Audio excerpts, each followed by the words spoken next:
Hi all, this is Mr. Yeager, Physical Science. We are looking at today states of matter. Basically, what are the states of matter? What are the state changes called? And then looking at the properties of each type of state of matter. There's really only three things that we're always interested in the states of matter. Is basically tell me about their volume, tell me about the tell me about their volume, tell me about their energy.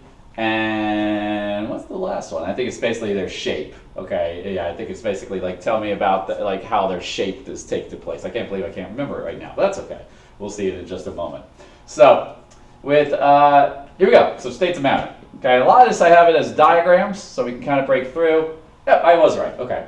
So again, basically what I just said, we're going to characterize the states of matter and the conversion between states, and then compare and contrast volume, shape, and kinetic energy. Okay. So this diagram right here kind of has the whole breakdown of all the different energy changes that occur, or energy changes. It's energy changes, but states of matter changes going on.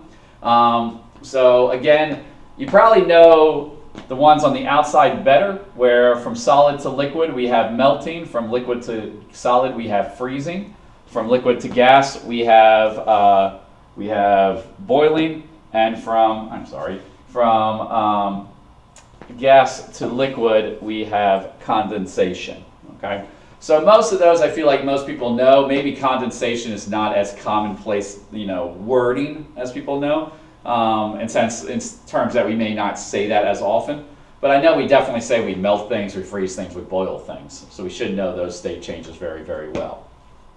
The one that's obviously very unique that we probably don't see that often is sublimation and deposition, where sublimation is where we're going from liquid or solid to gas, and deposition is where we're going from gas straight to solid. All right, I'll give some examples of these on the next page when I kind of explain them a little bit more. But again, we got to make sure we know which way we're going, and that's basically what the name is involved with it. Now, one thing that I know confuses students, since I've taught chemistry for so many years too, is the idea of what is the melting and freezing point. Okay, I know a lot of people know that the melting point for ice, for water, is 0 degrees Celsius. So then I go, okay, well, what's the freezing point for water? And people sometimes sit there and kind of think for a bit, and I'll get answers of like -1. The answer is both of them are 0. Okay, 0 degrees is the boundary between solid to liquid and liquid to solid. So when we're at 0 degrees, we actually have both processes occurring at the same time. It's just, the issue is, are we holding it exactly at 0 degrees? If we're at 2 degrees Celsius, all of the solid will eventually change to liquid. It might just do it very, very slowly. All right? So once we're on the one side of the border versus the other, we will see a complete change in that state of matter. Same thing goes for boiling and condensation. This occurs at 100 degrees Celsius. Okay? At 100 degrees, that's the condensation boiling point for water at, again, sea level. All right? But that would occur. The thing is, again, how often are we at exactly 100 degrees Celsius? We're never going to be, hopefully, we'll never be that way outside. All right?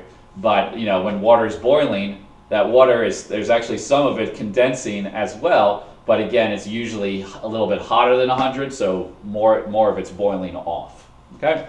So the boiling, the time, I don't want to say the time, the temperature that these things occur is both the same. It's just, are we forcing it to go one way more than the other, with the temperature being just above or below?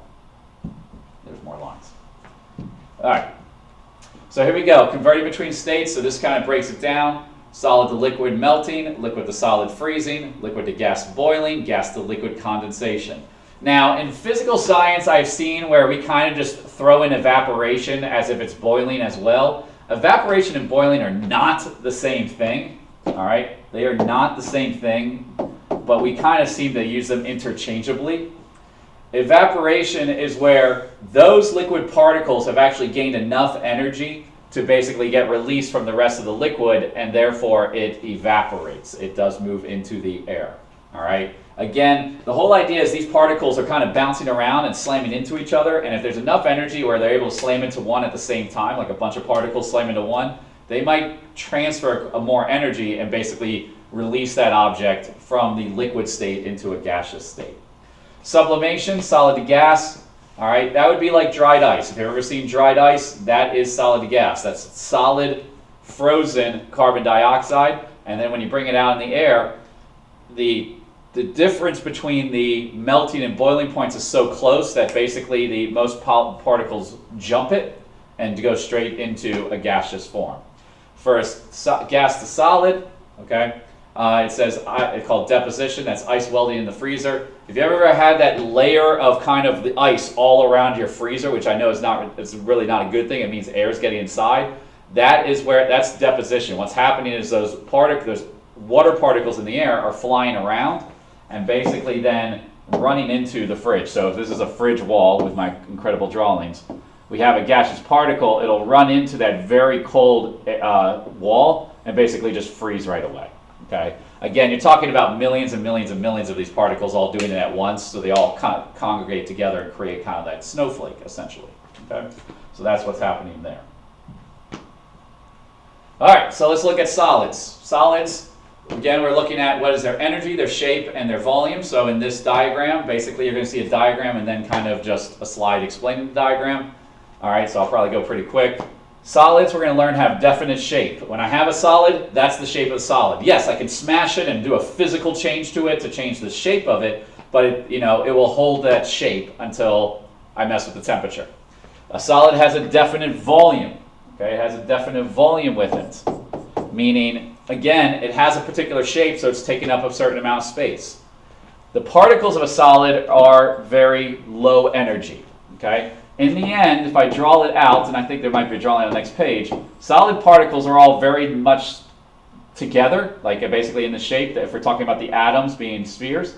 And what they'll do is they'll basically just vibrate in place. So the little arrows here that I'm trying to show is where basically they're just vibrating in place, but they're not being released from each other. They're not moving around each other. Okay, so they just vibrate in place.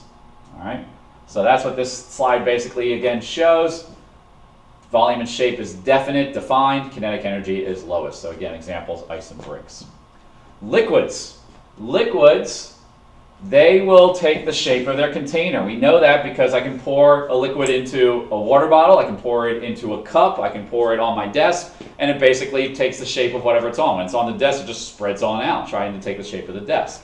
So there's not a definite shape, but it will take the shape of the container it's in. That's the way we describe it. The thing is, we can measure volume of liquid. We can measure it with a graduated cylinder. So there is a definite volume. They have that listed on bottles, okay? Like we have a 1 liter bottle of Coca-Cola, okay? And stuff like that. So we can have a definite volume inside of it. In terms of kinetic energy, we say it kind of has that medium energy. So it's in between solid and gas. It's closer to solid than it is to gas, but it's again, we'll just say it's in between those two. For liquid particles, they kind of don't have that structured shape like a solid does. And what happens is the particles like roll around each other. Okay? So if you had like a bunch of marbles in your hand, you kind of just roll them around in your hand, that would be basically what a liquid is doing all the time. Okay? Those particles are constantly just rolling around each other. Okay? So that's where they don't, again, have a clear shape, but they'll take the shape of the container they're in, but they'll continue to kind of move around each other. So again, volume is definite for liquids. They take the shape of the container, and the kinetic energy is between that of a gas and a solid. Again, my picture over on the top right here is trying to show you that they're a little bit more disorganized. They kind of just move around each other. Last one is a gas. With a gas, they also take the shape of the container, but more often than not, on tests and everything, they usually just say it's not definite. Okay? The shape is not definite. But in the end, gases do fill up their container. Okay? The oxygen in this room is spread out everywhere in the room. So that's good because I don't want to sit there and have to run to a corner to take a breath. All right? So it is everywhere. The volume, though, we say is not definite. Okay? Again, we leave gas to be a little bit more obtuse, a little bit more not sure. Okay? Because again, these particles spread out everywhere. I'll draw it in a second. They do have the highest kinetic energy of any of the particles. All right, so what happens here with a gas is the particles are now completely separate from each other. Okay, they are no longer together. Gas is where I can get the purest form of that substance to make sure nothing else is with it possibly, because every particle is on its own in a gaseous state.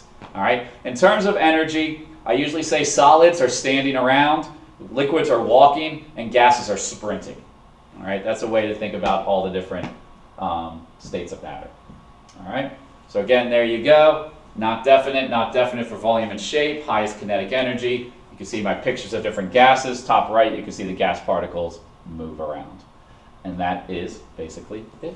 So again, make sure you recognize the shape, volume, and energy of each of the different states of matter and learn those conversions, learn the state changes, okay, and make sure you're keeping them straight. That's all. Thank you.